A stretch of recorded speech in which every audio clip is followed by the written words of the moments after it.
नाम जप, सब कुछ इसी से प्राप्त हो जाएगा, विश्वास कर लीजिए।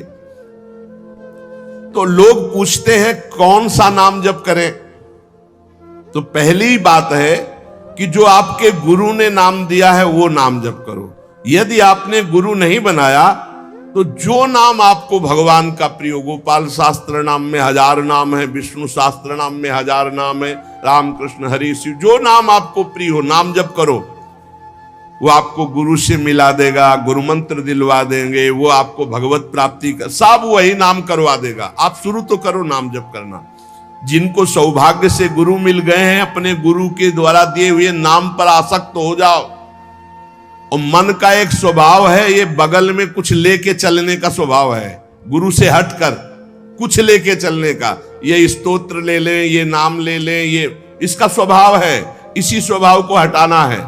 गुरु ने कहा राम तो राम, गुरु ने कहा राधा तो राधा जीवन, उसी से आप देख लेना सब कुछ प्राप्त हो जाएगा।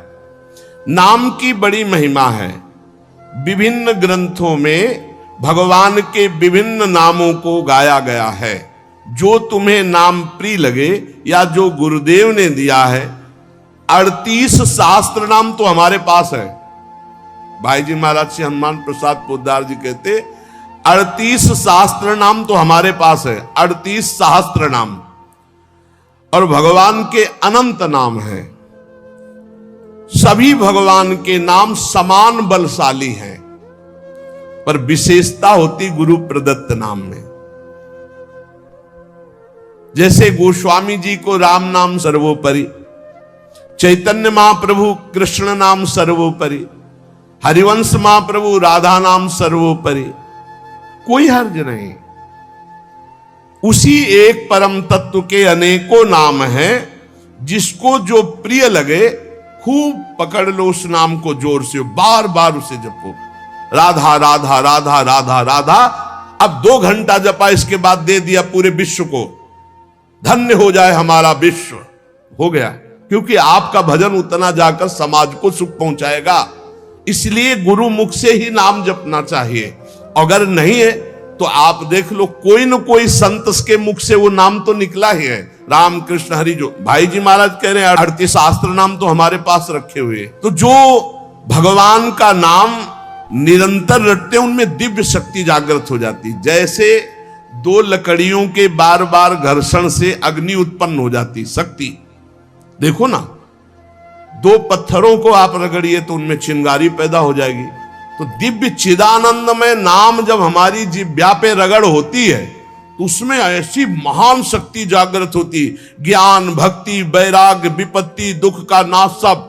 देखो गोस्वामी जी सरल भाषा में कह रहे हैं, राम नाम मणि दीप धरि, जीह देहरी द्वार, तुलसी भीतर बाहरहु, जो चाहस उजियार। यदि हृदय में और जगत में भी लोक में मंगल चाहते हो तो अपनी जिह्वा रूपी देहरी पर, जो भीतर और बाहर दोनों को मंगल करेगी, नाम विराजमान कर लो। गोस्वामी जी को प्राण प्रिय है 2 अक्षर राम, ऐसे प्राण प्रिय है हमारा 2 अक्षर राधा।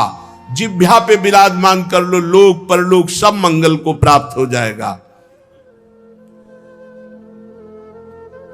जो संसार में नाम जब कर रहे तो उनको ऐसा ज्ञान हो जाता है, जैसे गोस्वामी तुलसीदास जी कहते हैं, मैं तो ही अब जान्यो संसार, बानी न सकै मोहि हरि के बल, प्रगट कपट आगार। मैं तो ही अब जान्यो संसार, ए संसार मैं जान गया तुझे।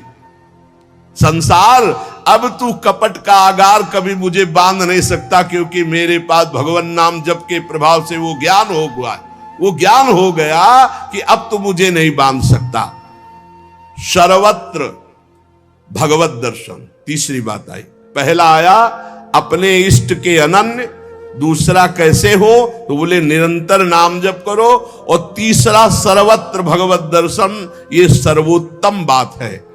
चाहे वो चांडाल हो, पशु हो, पक्षी हो, जड़ हो, चैतन्य हो, जहां तुम्हारी दृष्टि पड़े तो उसमें देखने की कोशिश करो, इसमें भगवान श्री हरि विराजमान है। सकल जग हरि को रूप निहार, हरि को रूप निहार। हरि बिनु विश्व कतहु को नहीं, ये मिथ्या भ्रम संसार। सकल जग हरि को रूप निहार। जैसे दूर से पड़ी हुई रस्सी सांप दिखाई देती है, ना सांप पहले था ना बाद में रहेगा, बीच में भास रहा है, और बीच में है रस्सी, भास रहा है सांप।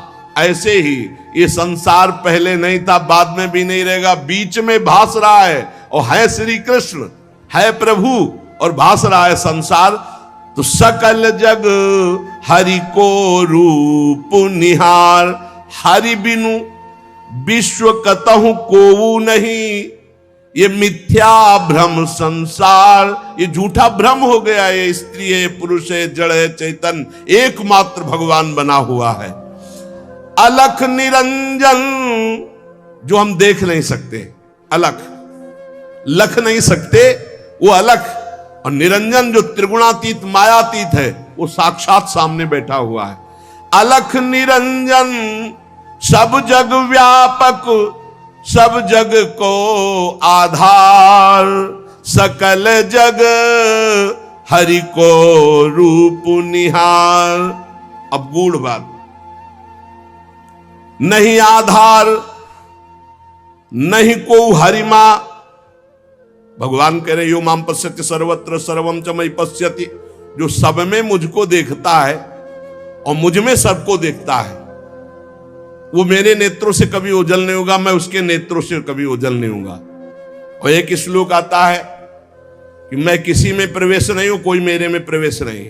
वही यहां कह रहे हैं, नहीं आधार नहीं को हरि महा। अब क्या मतलब है इसका? बोले इसका मतलब है जैसे कहा जाए बर्फ में पानी नहीं है और पानी में बर्फ नहीं है, बात कैसी रहेगी? क्योंकि बर्फ ही पानी है, पानी ही बर्फ है, भेद ही नहीं है। तो कहा जाए बर्फ में पानी प्रवेश नहीं कर सकता और पानी में बर्फ प्रवेश नहीं कर सकती, उसकी अलग सत्ता नहीं। बर्फ ही पानी बनी हुई है, पानी ही बर्फ है, कोई अंतर नहीं। तो कह रहे कि नहीं आधार। बोले कैसी बात कर रहे हो? बोले इसलिए कह रहा हूं कि वही है, दूसरा कोई है नहीं। प्रभु किसी में प्रवेश नहीं करते क्योंकि प्रभु ही है पहले से, तो किसी में प्रवेश करे? और कोई प्रभु में प्रवेश नहीं कर सकता क्योंकि कोई है ही नहीं, प्रभु ही है। या रहस्य रघुनाथ कर बेग न जाने कोई, और जो जाने रघुपति कृपा तो सपने मोह न हो। स्वयं हरि जगत बने हुए हैं, सब कुछ ये हरि बैठे हैं, बस ये नेत्रों का हमारा दोष हट जाए।